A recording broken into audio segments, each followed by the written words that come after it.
Welcome back to the Ed Morrissey Show podcast. Joining us as always, the Prince of Twitter, the Regent of RedState.com, Andrew Malcolm at AH Malcolm on Twitter/X or whatever we're calling it this week. Elon Musk's playground. Yeah, right. Exactly. It'll always be Twitter to me. It's always Twitter to me too, but then again, I'm Statler to your Waldorf, or I'm Waldorf to your Statler. I still haven't figured out which is which. So, yeah, we're curmudgeons. That's what we do. We're curmudgeons, and this is what curmudgeons do. Don't you just hate that he calls it X? Yes, Andy. Yeah, he spent $44 billion on it. I guess he can call it whatever the hell he wants. So there you go. Yeah. We're going to get into some serious topics today, and we've already kind of outlined a couple of them. We're going to talk about your excellent column too, but did you see the thing today with Donald Trump and the DoorDash delivery at the Oval Office? I heard about it. I didn't see it. Yeah. Classic Trump. He was having a great time. He called a presser to be outside the Oval Office, which is an unusual spot for it. And it was sort of a sudden thing. It was ad hoc. All of a sudden, the pool was told, you guys need to be there. And, with Trump, that's not terribly unusual, but it was an unusual request. And I think everybody figured it was something to do with the war. And there was something that he wanted to say about that. But basically, they all got there when the DoorDash, at least this is the way it looks. They all got there when the DoorDash woman got there. And she had a DoorDash grandma t-shirt on, right? And she's delivering McDonald's to the Oval Office. And the reporters are there. And so she's chatting with Trump for a moment. And then he gets her involved talking to the reporters. And he's asking you, did you vote for me? And she's maybe.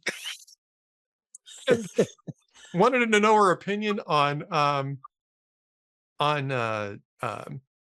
men competing in women's sports. And she was like, I really don't have an opinion on that. I'm just really here to talk about no taxes on tips. And that was what the whole thing was, right? Is he wanted to highlight the no taxes on tips thing because he wants to talk about the economy. But she was a pretty good sport. I don't know how, excited she was to be participating in whatever this was. But she was a good sport. She talked about a book that her husband was writing and on humility, which maybe the president should read after that little meme of him being Jesus healing people. Yeah. But it was cute. You should go back and you should take a look at the video of it. It's fun. Yeah. It's Trump. Trump just likes to have fun. He just likes to rattle people's cages. Well, and he's got a thing with McDonald's, so that's good. Yeah, he does have a thing with McDonald's. I still not quite sure what that is, but it's certainly the common touch, right? Well, wasn't that? But that was so brilliant in 24 when he did the what do you call it? The delivery window at McDonald's. Yeah, the drive up. He did the drive up. He was working the drive up window. It was great. And they didn't tell people, so they drive up and holy smokes, it's up. It's Trump. Yeah, I think they heard him through once you start noticing all the Secret Service guys around, you realize it's on the level. But I think they heard him first at the whatchamacallit, and they were like, it sounds like Trump, and they drive up and it's actually him, and he paid for all their food. And the whole setup of this was Kamala Harris talking about how she'd worked at McDonald's as a youth and understood working class people. But she hadn't. McDonald's. Well, nobody can find out that whether she did or not. It was a nothing burger until Trump just brilliantly used it, and so he's still doing the McDonald's thing. He did that during the first term, though. I mean, I think he had a football team over after a championship, and he had a whole buffet layout of McDonald's stuff. Yeah. And I remember, this is not Trump, but you remember Billy May? Billy May. The name sounds familiar. But wait, there's more. Oh, yes. The pitch guy, ShamWow guy. Yeah. But he passed away. That was his tragic accident. But there are some things, I don't know if they're still there, but on YouTube where he drove up to McDonald's and at the remote, and he gave his order, and she said, "Okay, is that all?" And he said, "But wait, there's more." Well, I mean, and again, he's having fun. It's sort of a good time for him, and he was clearly having fun with this woman, even though I would guess she didn't vote for him. The maybe thing, if she voted for him, she probably would have said, "Yeah, I voted for you." So maybe I think is, and he was fine. He just rolls with it, right? Oh yeah, yeah, right. It's and the thing is, it adds um Authenticity. yes, that's the word, Yeah, authenticity. It there's no doubt that that was Trump being Trump. It wasn't John Kerry pretending to be a regular guy. yeah, with the windsurfing thing, and yeah, Oh, yeah. yeah. And then John and Kerry, then yeah. and then he was at a college thing, and he told him, he said, "Well, if you can't make it in college, you can always join the military or something." I mean, it was a real put down of volunteer force. Anyway, uh, I'll look that up. That sounds like fun. Sounds like Trump fun. Yeah. Um, well, yeah, it sounds like Trump, and I would recommend checking it out. It's just it's about CBS News has only part of that. That's the stream that I found. I was looking for it right away because I wondered I'd post about it. But I think that since that's been posted, there's been more. You can see the whole. On Yeah. you're the prince of Twitter. You should be able to find this on Twitter because it's I should be. I yeah, should be. Yeah. yeah. So, but I mean, the whole thing is cute. It's a fun interaction. The the presser itself was interesting. I will say for a couple of reasons. One is that Trump is saying that once again, we've heard from the right people in Tehran that they want a deal after he announces the blockade, and not just announces the blockade, imposes a blockade. And this is, the sort of the Uno reverse card that Trump has played on Iran. They were blocking shipping through the strait, so Trump just slapped a blockade on all Iranian shipping while clearing the strait and opening the strait for other ships. And he wanted to talk about the fact that 34 ships had gotten out over the last 24 hours, and there's still like 170 of them or 160 of them still backed up. But they're going to start trying to get those out now that the U.S. Navy is in place to deal with this. But he's talking about still wanting to cut a deal. Oh yeah. Um, Let's get over that. That ship has sailed. well, I mean, yeah, and it ran into a blockade of Iranian Yeah. stupidity in Islamabad, right? What was your Yeah. sense of I mean, I haven't talked to you since the whole thing went down with Vance in Islamabad, but my Yeah. my sense in this was that Vance was there. The Iranians actually asked for Vance to lead the negotiations because they didn't want to deal with Witkoff as the lead negotiator, and I think because they thought that Vance was going to be an easier, was going to be more of a pushover because Vance is reportedly not in favor of this military engagement. Well, Vance didn't put up with it for very long. He didn't stay even for a whole day before he walked Yeah. out and said, "These guys aren't ready to deal. When they're ready to Yeah. deal, they can call us." And Yeah. walked out and flew back immediately back to Washington, D.C. Um, my sense on that is Trump sent him specifically to make it look like he really wants a deal, and that the Exactly. Iranians Yeah. are the problem.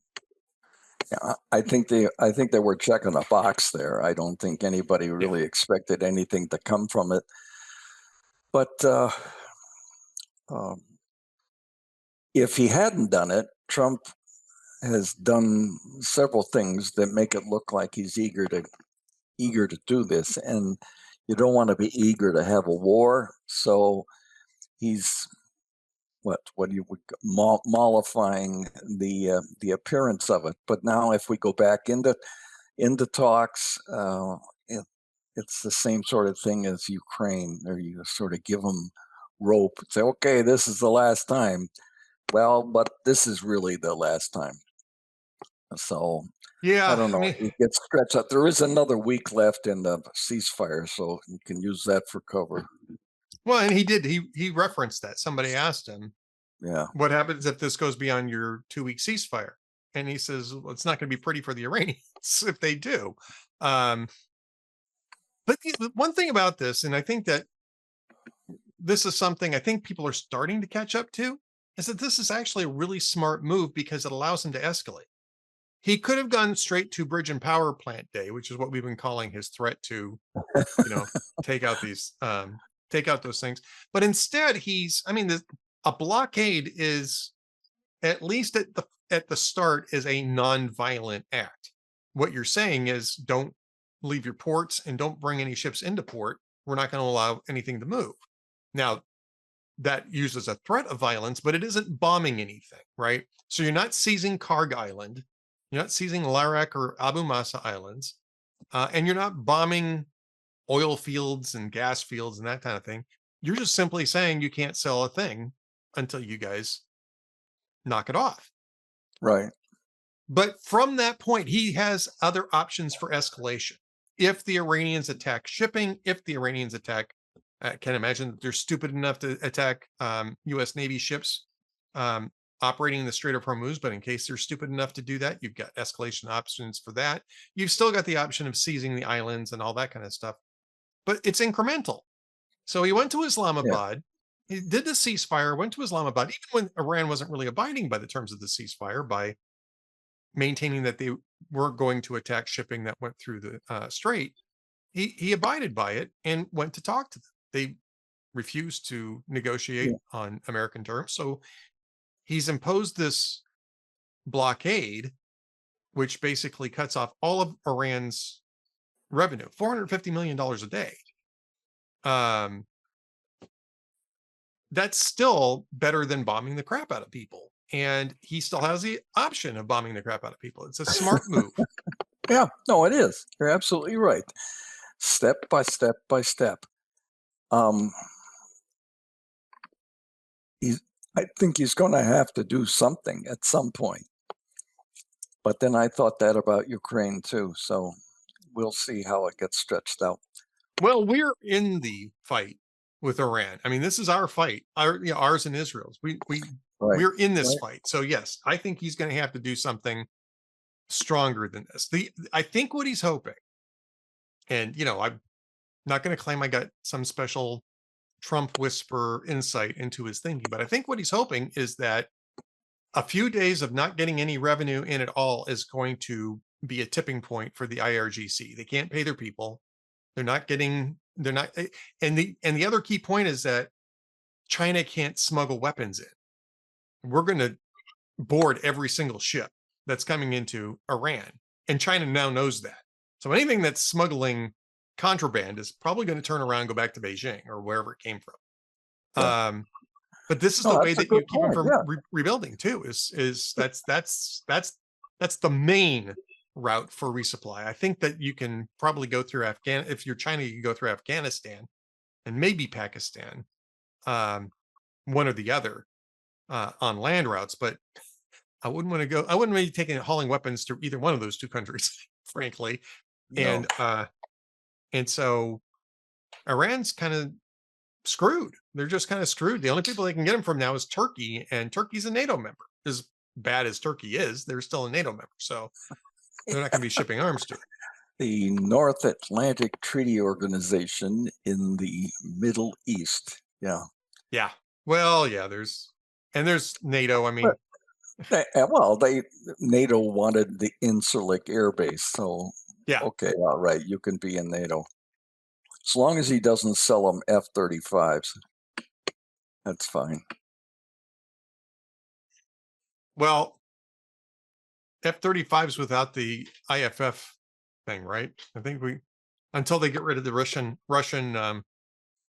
air defenses, which turned out to be kind of useless anyway. Yeah, but Russia's still building one or two nuclear power plants in Turkey, so they still have. Yeah. What's his name is still Erdogan. yeah, he's a dangerous fellow. Well, one of the interesting things that I heard today was that the Russians have completely evacuated the Iranian nuclear facility in Bushehr. They pulled all their people out now. So Ah, well, apparently they are convinced that something might happen. Yeah. something's eventually going to happen, and this is a good time to leave. Hopefully they've shut the plant down before they did that. But all right, let's get to your column because you have a interesting take about unexpected news. Some of which has to do with the war, some of which doesn't. And we got to talk about Swalwell, unexpected news at some point Oh, in time. yeah. But first, we want to talk about your column. Yeah. I was struck by how many things are happening that you don't expect. I mean, I won't go into all of them, but a prime example is that the Democrats get spanked in 2024 because they're so far left. They commission a report, an analysis of what went wrong, and by independent people, and it came out. It didn't come out, but obviously it contained things that were very embarrassing and things that they did not intend to change, which is staying far left. So they buried the report, and they're still staying far left. And the idea was, well, we'll come up with something new, and their new thing was, let's attack Trump, and to stall him, we're going to not pay security people at the airport. Yeah. Okie doke. Yeah. I mean, In the middle of a war, by the way. in the middle of a war, we're not going to allow pay to the people. You said this a long time ago, how Trump in the second term, how Trump was so adept at not forcing, but creating Democrats to go into the 20 side of the 80-20 formula. Yeah. And they say, no, we want illegal immigrants and they should vote. And we're not going to pay security people. And we're opposed to the war. And we're opposed to almost anything Trump does. And then this is the unexpected. Well, shouldn't be, but it is. The media comes out and is predicting all over the place how well Democrats are going to do in the midterms this fall. Wait, this doesn't follow.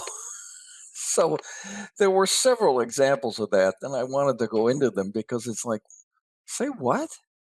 And I found that striking. So I wrote about it, and it seems to have been extremely well received by readers. So that's good. Well, as always. All your stuff is extremely well received by readers. I wouldn't say that, but thank you. I would.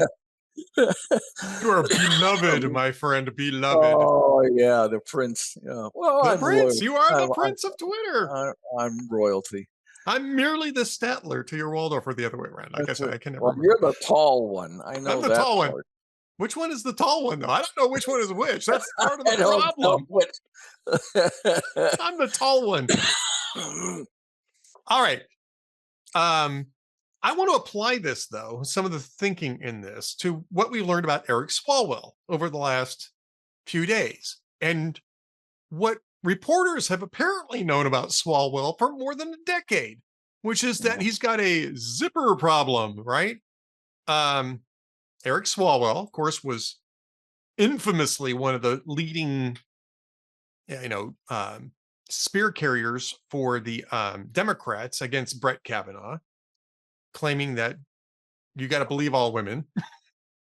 He's got all sorts of social media posts about that, by the way, which people are having all sorts of fun digging up at the moment. Also, very infamously, was the target of a Chinese intelligence operation, a honeypot operation with Christine Fang, whose nickname was Fang Fang, and that's how she's kind of known. Her actual name was Christine Fang, or at least her anglicized name was Christine Fang. And this has been known. I mean, that came out many moons ago. Yeah, this is not a new story, right? And yet, through all of this, journalists apparently knew that this guy was sending, genitalia pics unsolicited to young women on Capitol Hill. He was importuning them. He was basically being a creepy predator. And now they're coming out and say, well, finally it can be told, right? Oh, yes, we've all known about this, but it wasn't my beat, so I didn't report it. Yeah, right. Andrew, I mean, you're an old newsman, right? You're a newsman.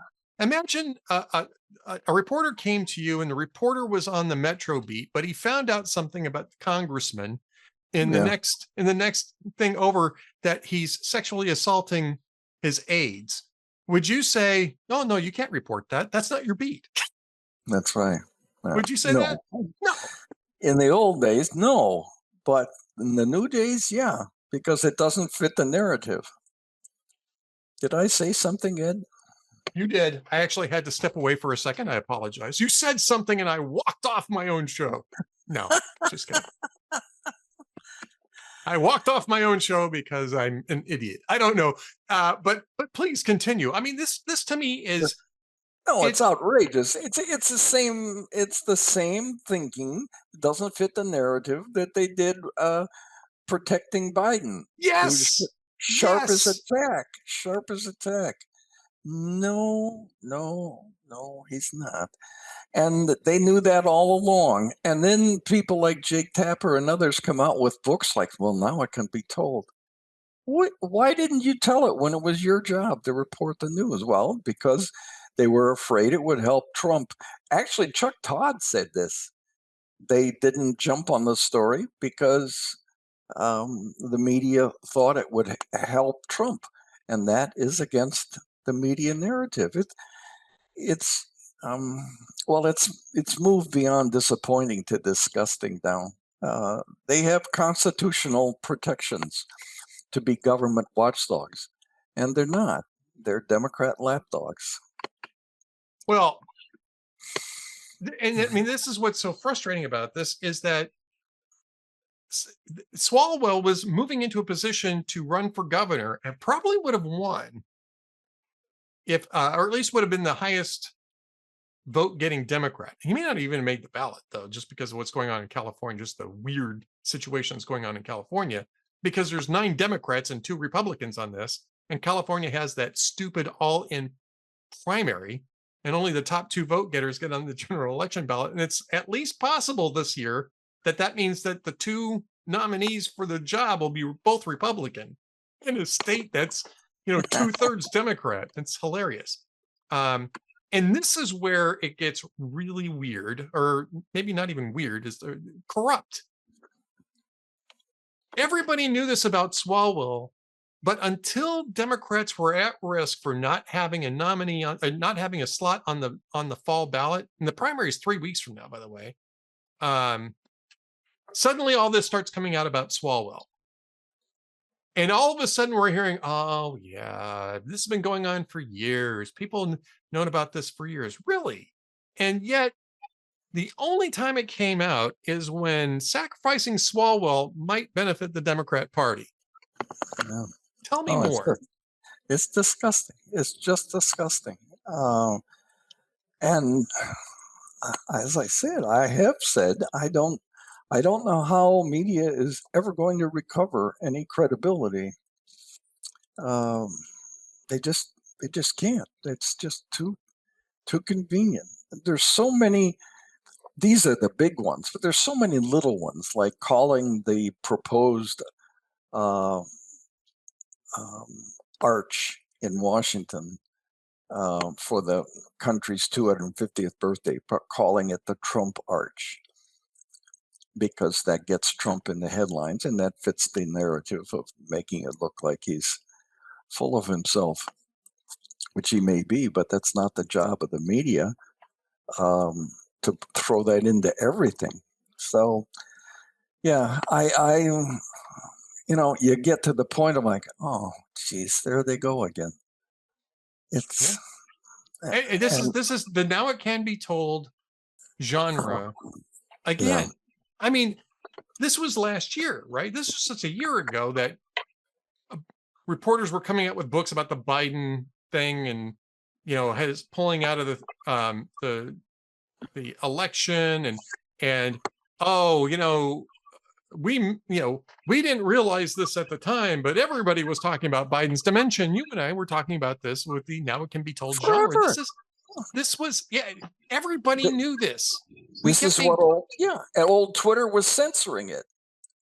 Well, yeah, old Twitter, right? Old Twitter was censoring it. You couldn't talk about Biden's dementia, even though the guy was practically falling over on stage. And that's what, this past week you had Democrats talking about the 25th Amendment because Trump is deranged or whatever the hell the argument is.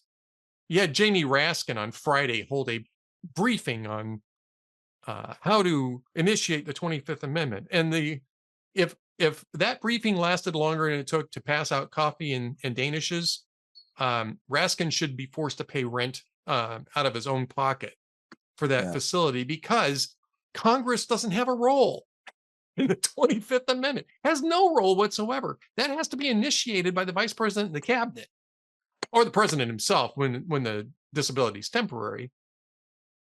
But there is no role for Congress in that. Congress can't depose a president that way. They can do it through impeachment, but Democrats know they can't win an impeachment.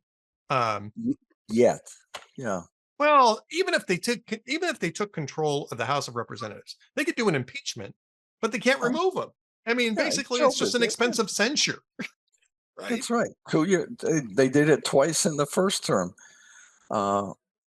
And that fits their narrative.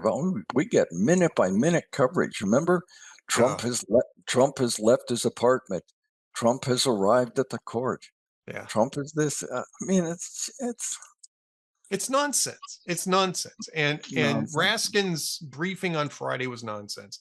It's performative. And I get that. That's it. Ed, you're full of good words this time. Well, I'm full of something. Performative. I'm full of something.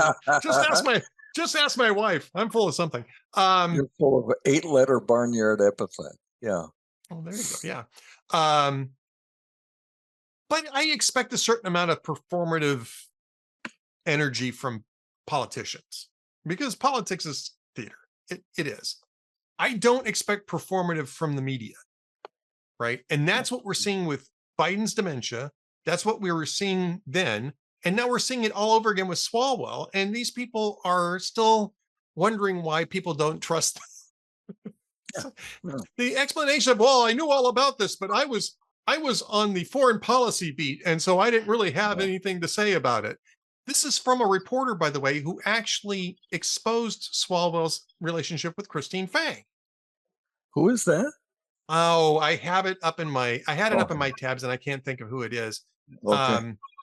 I'll look it up in just a second, because I think I have it in tonight's final word segment. And she's been all over Twitter arguing that it wasn't up to her to report it because Congress wasn't her beat. But she's the one who actually did expose the Fang scandal, and says, hey, I did this. You should trust me because I did this. And it's like, I'll tell you who it is in just a second, but it's like, That's no, the reason why we don't trust you is because you think that there's something different. But Bethany Allen, I think is her name. Bethany Allen. Bethany Allen. Yeah, I mean, it's just she's not a. Anyway, anyway, she would like to be, and she maybe could have been, but then she would have been ostracized by her narrative following colleagues. Yeah. Well, I get that too. I mean, you want to be in good graces with your colleagues, I guess. But that's the thing. I spent some time in Washington early in my career, and that's when I decided, and I actually had to fight sometimes to not be sent to Washington, because it's packed journalism. It always has been, and it always will be. It's the swarm. Somebody says something, and then they swarm over here. And I didn't like. It's so rote. In Congress, I mean, who cares? Seriously. Yeah. And then when you do have a story, you don't run it because Yeah. it's Oh, not your beat. I mean, the same thing with whose beat was it on Hunter's laptop? It wasn't yeah, anybody's beat. Oh, I don't know. I don't know about that. yeah, no, Oh, this is Russian disinformation. Joe Biden told us so. yeah. And they Couldn't get wonder couldn't get that why. on old Twitter either. Yeah. Well, that was actually one of the things that uh one of the things that Musk Elon put out. Musk, yeah, Elon Musk fixed when he bought it. So yeah, absolutely. All Yeah. right. Well, we're just about out of time. We've kind of griped about the world long enough, I I've, think. I've, I've got two I've jokes. I've got two for you as well. So I'll let you go first with your two.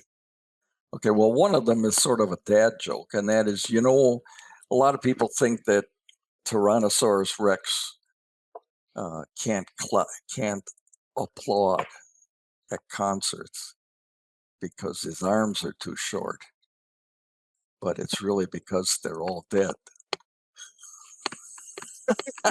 Yeah, that's kind of a I, dad joke. I like I it like though. I that. like dad jokes. Yeah, I like that one. And the other one is that this is an old one, Jimmy Fallon, that a British student has invented a dress that lights up when your cell phone rings. The dress, the Yeah. lights flash. And of course, another way is to answer it when it rings. What do we need all this stuff That's for? a good point. It's a good point.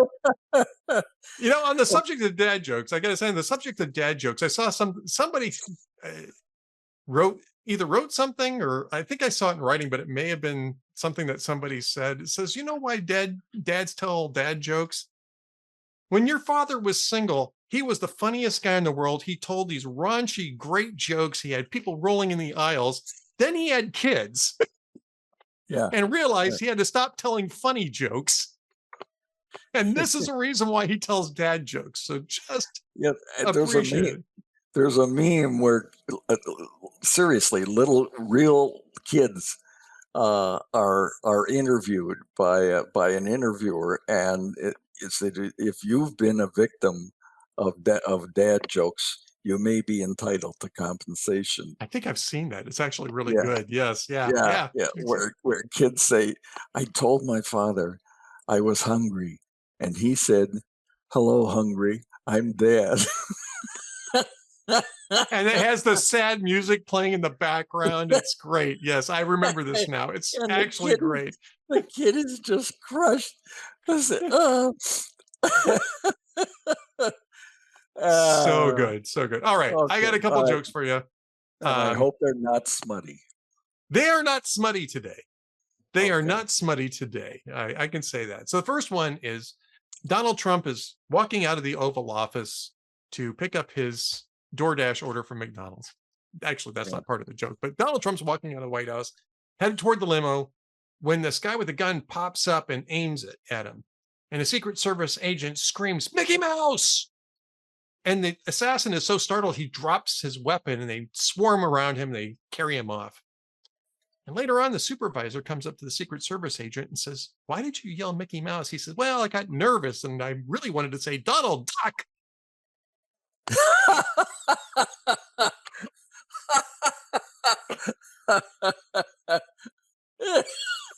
Yeah, that one's kind of a dad joke. That one's sort of a dad joke. So, all right, this is the second one. Middle-aged guy's out to dinner with his wife, right? And celebrating the 40th birthday.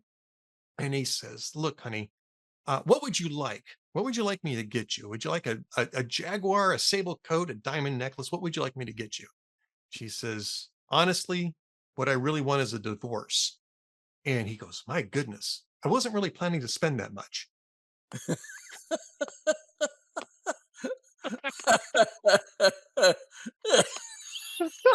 Those are good, Ed. They're kind of good. Jokesoftheday.net. Those were at the top, the two at the top of the page too. I thought they're both on the one screen. It's like I don't even need to scroll. Those are the two I want to Yeah, go with right there. yeah, Those were good. yeah, right there. Those are good. Those are good. Yeah. Donald Duck.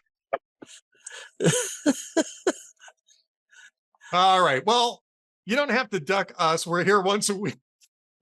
We try not You to know, wear our welcome. a Secret Service. This is a true anecdote. Many years ago, actually, Lyndon Johnson was president, and I was at the White House for. Oh, it was Harold Wilson, British Prime Minister, was Oh, landing yeah.